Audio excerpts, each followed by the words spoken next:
is up, guys? This is Coden, and in this video I'm going to be giving you my kind of first thoughts slash not really that much of a review, but first impressions of Transformers Rise of the Beasts.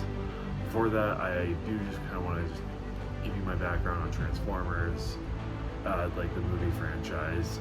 As a kid, I was obsessed with the Michael Bay movies. You know, when I found out that they were making a live-action Transformers movie, I was hooked. The first three were just an obsession, and as I got older, I started seeing more of the issues with them. But I still enjoy them. Even Age of Extinction, kind of, it has its moments of just like pure entertainment. But Last Night was a movie that really pissed me off. It was just bad, really bad. And then following that up, they did Bumblebee, which was originally supposed to be a prequel, but then they decided we're just gonna make this a reboot, which is probably for the best, because the way they left things off in The Last Night, I just lost all interest. And as much as I did enjoy Bumblebee, I felt like they played it a little too safe, and it was really lacking in the action and, you know, the Transformers element. It just felt like, I don't know, it just didn't really have that Transformers feel, you know. Thankfully, all those issues are completely gone in this movie. I really like this movie a lot. Bravo, Stephen Cable Jr., you made a damn fucking good Transformers movie. I was so pleased with this. The first thing that just really hooked me was the characters. Not just the human characters, which the human characters are very well done. The Autobots, the Maximals, and even the villains have a lot of character. I felt like that was what was really lacking in the Bay films. You know, like, they're enjoyable, but they don't, like, the characters have like no depth to them. In this, first off, you have the main human lead, Noah Diaz, and he's got his own personal life issues. You know, formerly in the army, and he's just having trouble finding a job, especially because he needs that to help his sick brother. You know, that's something you can latch onto. Like, there's really not much you could have latched onto with Shia LaBeouf or Mark Wahlberg. You know, with Shia LaBeouf, there was really no character depth, not even with Mark Wahlberg, even though I thought he was a much better protagonist. But no, with this, with Noah, you know, I'm just engaged in his character. You know, I want to root for this guy. And then going into the Autobots, you know, Optimus. Like, this is Optimus Prime. As much as I do enjoy the Bay films, you know, Optimus is kind of fucking a bloodthirsty psychopath. Like, he's a fucking killing machine in those. And I know Peter Cullen's gone on record for saying he wasn't really the biggest fan of that. You know, like, a lot of lines he didn't really like saying, but he had to say anyway. But no, like, this is Optimus Prime. This is 100% Optimus Prime. The Optimus Prime you know and love. And of course, Peter Cullen just does him perfectly. There is no one else who can do Optimus other than Peter Cullen. And then, even with all the other Autobots, I feel like there are two that are kind of, well, three of them are kind of just lacking. So the three main ones that I really liked, Optimus, of course. Bumblebee, he's, you know, what you expect from Bumblebee. But something does happen in this that just really gets you in the feels.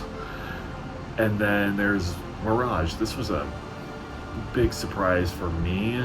I didn't know that I was going to really care for him. He just seemed like a comedic relief, and especially being voiced by Pete Davidson.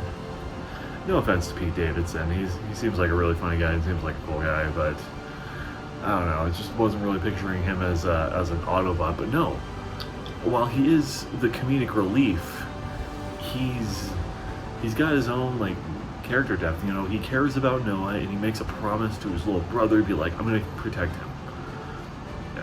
Yeah, so kudos to that. kudos to the writers, kudos to even Pete Davidson. He did a really good job voicing this character. The other ones, I feel like, you know, RC and Wheeljack, they were just kind of there, but it was still entertaining. And even the Maximals, I'm just gonna say this, like, I couldn't get into Beast Wars, like, anything involving, like, Transformers turning into animals. I always thought that was fucking dumb. So that was one of the things I was really hesitant to see with this movie, is just the Maximals, you know, but they are handled really well. I wish they were in the movie a little more and a little more utilized, you know, because they actually have some good actors in this, you know. Obviously Ron Perlman as Optimus Primal, just Ron Perlman, just fucking perfect in everything, and Michelle Yeoh as Airazor, I think that's what her name was. She was really good. She's the Maximal that gets the most amount of screen time. I don't really think that's a spoiler, but and then with the Terracons, you know, Scourge, he has his own character, you know. As much as I do want to see like a proper version of, like a proper adaptation of Megatron in this, Scourge was really good, you know, as being the henchman to Unicron, you know, just wanting to please his master. And you really feel that. And then, you know, the two sidekicks, I don't remember their names, but they were really entertaining too. They had some pretty cool moments. Yeah, so overall, I think the characters are handled really well. And then let's go to the action as well. The action scenes are very well done, very well shot, you know, which is a welcome change from the Bay films. I keep having to compare the two. And as much as entertaining as the action was in the Bay, in a lot of the Bay films, especially Dark of the Moon, that's, for a while, that was like my favorite of the Transformers movies, just because it was just non-stop action at the end. But this, you know, you have really good action mixed with great character development and an engaging story. That's what needs to be done for a Transformers movie. Well, that's what needs to be done for any, you know, big blockbuster movie, is, you know, balance of action, story, and character. And that's what this movie does very fucking well. I care about these characters. The action's engaging to look at, and, you know, the story, it progresses very well. I honestly, my only complaint is I wish this was a little longer. It actually felt pretty quick. It was only like 2 hours, but it didn't really feel like that. But hey, if, you know, that's literally all I have to complain about, is just the movie's not long enough, then that's a sign that the movie's really good. Like, I was really happy with this, and I honestly might go see it again. Yeah, I'm definitely gonna go see it again. And if you haven't seen it, I definitely recommend this. I'm gonna give this an 8 out of 10. I'm so happy with this. Honestly, I hope Stephen Cable Jr. stays on and directs a couple more Transformers movies, because I am very satisfied. I would love to see what he does next.